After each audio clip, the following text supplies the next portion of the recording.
Chapter 4, Camped by a Doorway. Most of the Amazon basin is alluvial deposit from the Andes.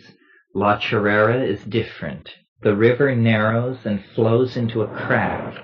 It begins to flow very rapidly. Then it flows over an edge, a lip, and there is a waterfall full of power. Not exactly a waterfall, but a chute, not a direct drop. This violent flume has made a sizable lake, very unusual situation for the Amazon. Very rarely can one rise above the treetops, but at La Ch4 there are actually hills and one can get up some altitude. There were no stinging or biting insects. It is a paradisical place. You push very hard and suddenly you are there, and it is beautiful. The mist drifting across the pastures, there are white cattle, the mission, the huge lake, the jungle, but white cattle, and therein lies a peculiar twist of the story.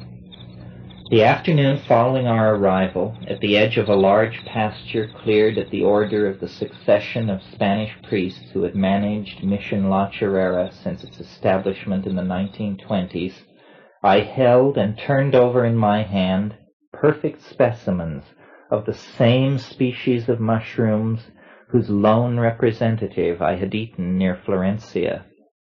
In the pasture before me were dozens of these mushrooms. After examining several, my brother pronounced them Stropharia cubensis, one of the largest, strongest, and certainly the most widely distributed of any of the known psilocybin-containing mushrooms.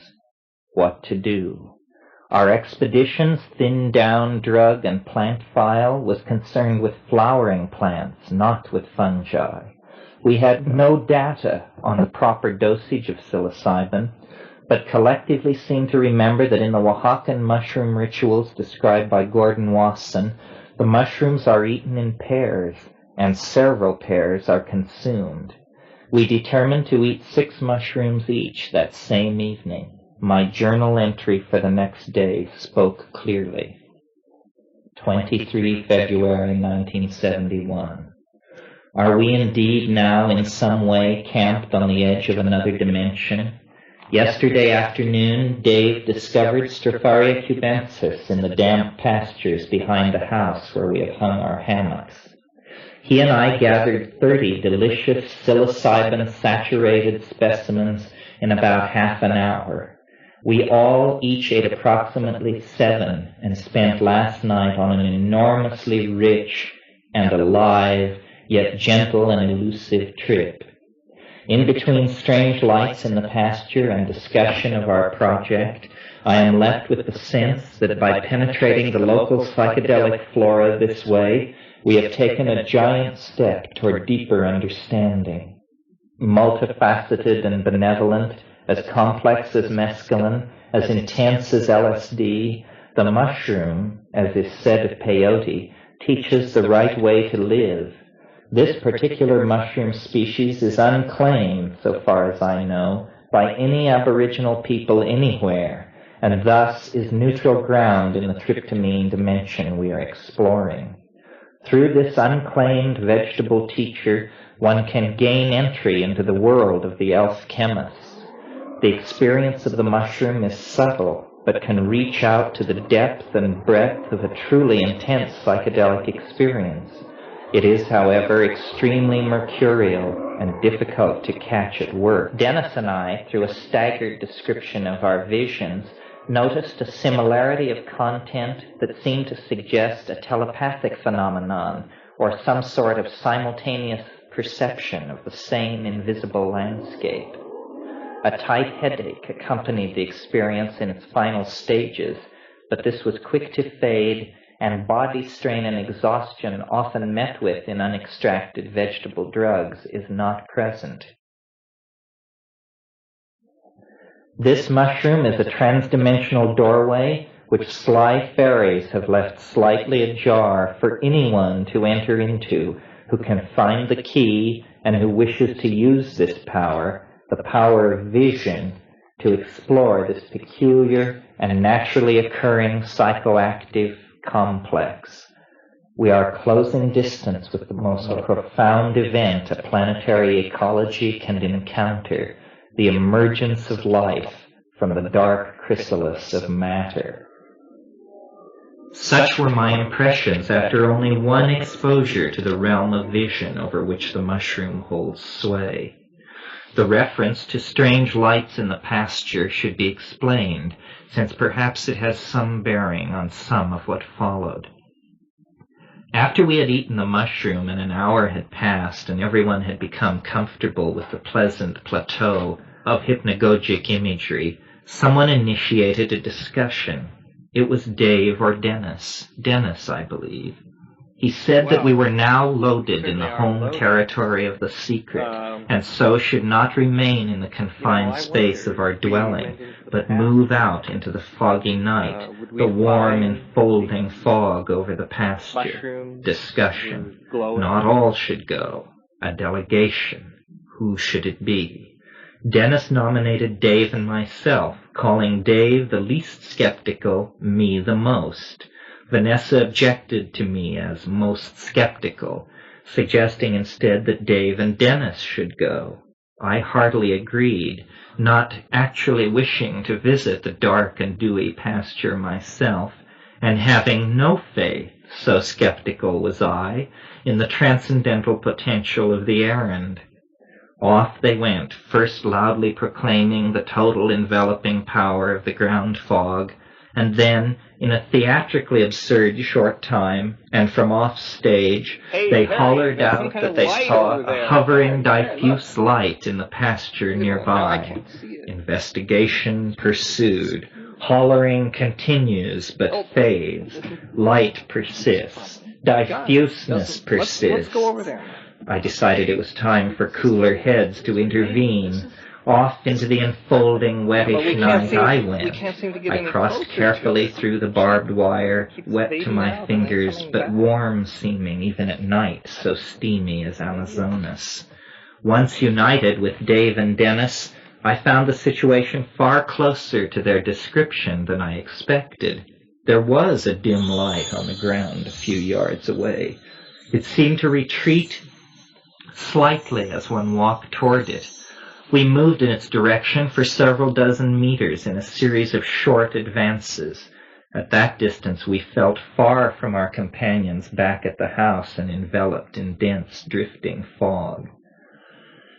We can follow this light, but we better not get too far away or we will get lost because we don't know the area at all. It was Dave pleading for a retreat, but we continued to follow it. Sometimes it would seem as though it was just 20 feet ahead of us. It seemed as though it was hovering in the air, but then it seemed as if it had fallen into the grass. The light would come filtering back through the grass. We would run forward, and then it would be ahead again in the air. Finally, we decided to go no farther. As we turned to depart, I seemed to see a flickering in front of the diffuse light that to my mind suggested someone dancing before a fire. Thoughts of UFOs left me, and I recalled instead the ominous incidents preceding our departure from San Jose del Encanto. Was this a shaman dancing around a small fire? Was it something to do with us? No understanding was ever shed on this incident, but the general eeriness of it anticipated all that was to follow. But the words of my journal entry are revealing. I speak matter-of-factly of gaining entry into the world of elf chemists. I call the mushroom a trans-dimensional doorway and link it to a transformation of life on the planet. A younger, more naive, more poetic self is revealed, a more intuitive self at ease with proclaiming wild unlikelihoods as hallucinogenically derived gnosis. Very little has changed. Then I was eager to be convinced by demonstration, and demonstration was given. I was changed, and was obviously eager to be changed. Now, years later, and with years of reflection on these things, I can still discern, in that earliest experience, many of the motifs that have persisted through the years and remained mysterious. At one point during the evening, Dennis and I both seemed to be able to see and describe the same hallucination. Off and on over the years, this has happened several times with psilocybin, and the wonder of it does not change. Even in those early mushroom experiences at La Ch4, there was an aura of the animate and the strange that focused in the idea that the mushroom was somehow more than a plant hallucinogen, or even a shamanic ally of the classical sort, that it was in fact a kind of intelligent entity, not of Earth, alien, and able to present itself during the trance as a presence in the inward-turned perceptions of its beholder. In the days following our lives, the lives of my brother and myself underwent a tremendous and bizarre transformation. It was not until Jacques Vallée had written of the absurd element that is invariably a part of the situation in which contact with a UFO occurs that I found the courage to again examine the events at La Ch4 to try to fit them into some general pattern. I have told various parts of our story over the years, never revealing the entire incredible structure to any one listener because of what I knew it seemed to imply about our mental condition during the time of the experience. Any story of UFO contact is going to be incredible enough by itself, but central to our story are the hallucinogenic drugs that we had been experimenting with. The very fact that we were involved with such drugs as a method of triggering UFO contacts would make any story we might eventually have to tell seem highly dubious to anyone not sympathetic to the use of hallucinogens. There were other difficulties with telling this story. The events at La Ch4 generated a great deal of controversy and subsequent bitterness among the participants because several ideas of what was taking place were represented, each basing itself on data unavailable or deemed ipso facto irrelevant by the competing interpretations. We were poorly prepared for the events that overwhelmed us. We began as naive observers of something, we knew not what, and because our involvement with this phenomenon went on for many days, we were able to observe many aspects of it, and I was able to satisfy myself that generally the method of approach which is told of here is effective for triggering whatever it is that we call the UFO contact experience. It may also be dangerous. The journal entry above refers to our first Stropharia trip at La Ch4. It occurred on the 22nd of February, 71, only a little more than 24 hours after our arrival at La Ch4, following the 4-day walk through the jungle from San Jose del Encanto on the Rio Caraparaná. That entry makes it clear that I was spellbound.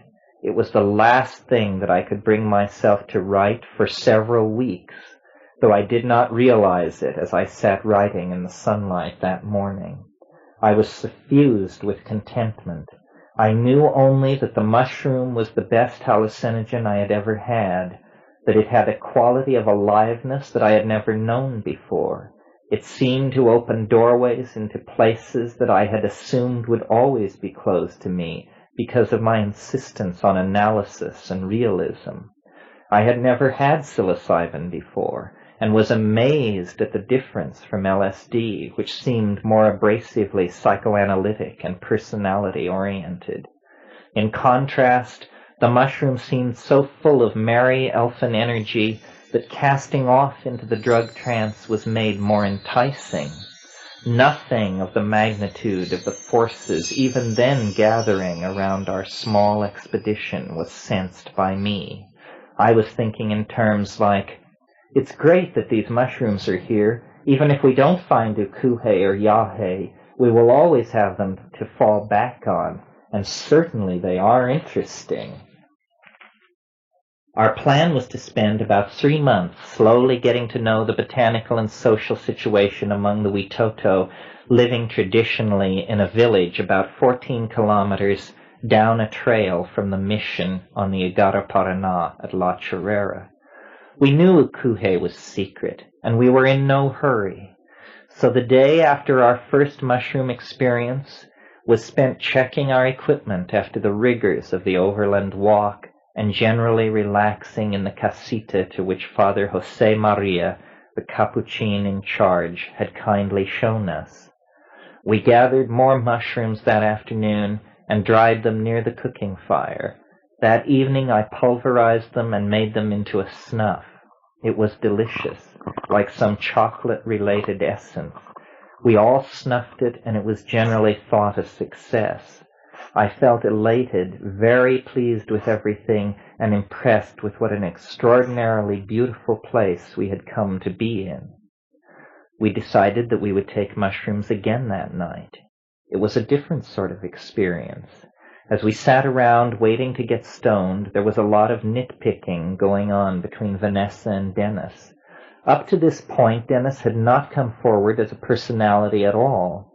Finally, he had apparently had enough of Vanessa and said, "You know, you're pretty weird, and I'm going to tell you why." I was amazed because as he talked, he gave perfect expression to my own thoughts on Vanessa. There was no tension in the situation for me. Someone else was rapping it down to her how she was out of line. But then, after a few minutes, I felt very odd because I felt like Sia. Weird. I feel like this other person. I don't know what this guy feels like, but I feel the way I imagine he must feel. We were trying to smoke some grass, and then I said, "Smoking makes it easier to hallucinate. Smoke to get higher." Dennis was having trouble with the matches, fumbling and fumbling. "What's the problem? Just light the match." "Would you light the match?" We were all crossed up, and so we came down. It was disappointing. The next day was spent relaxing, catching up on insect and plant collecting, washing clothes, and chatting with the priest and brother in residence. Through them, we put out the word that we were interested in people who knew things about medicinal plants. That afternoon, a young Witoto named Basilio came to the casita, and having heard of our interest from the priest, offered to take us to see his father, a shaman with a local reputation. Basilio assumed that we were interested in yahe. It is the better-known hallucinogen in the area. It is generally available for the asking. The ukuhe was a much more sensitive subject. At La Ch4, a month or two before we had arrived, there had been a murder, actually several murders and attempted murder. It all had to do with ukuhe. Supposedly, a shaman had murdered one of two shaman brothers by painting the top rung of a ladder with the DMT resin. When the victim had grabbed the rung, the resin had absorbed through his fingers, and he had gotten vertigo and had fallen, breaking his neck. The shaman whose brother had been killed struck back by causing an accident. The alleged murderer's wife, daughter, and grandchild had been in a canoe above the Choro, and unaccountably unable to reach the shore, they had been swept over it.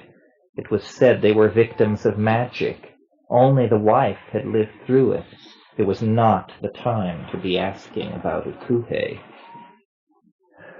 Basilio insisted that the yahe was a day upriver at his father's maloka. He had a small canoe, so only two of us could go with him. After consultation, it was decided that Ev and I should go. We left at once for the river, and I took my film canister of snuff with us. Calm was the day and blue the sky. An extraordinary peace and depthless serenity seemed to touch everything. It was as if the whole earth was softly exhaling its exhilaration. Had such a mood developed no further, it would have passed into being but a pleasant memory.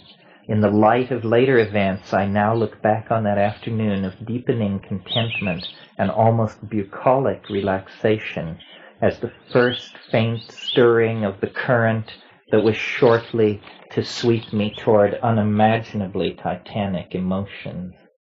Our new Witoto acquaintances were very kind. a different sort from the Huitoto of San Jose del Encanto.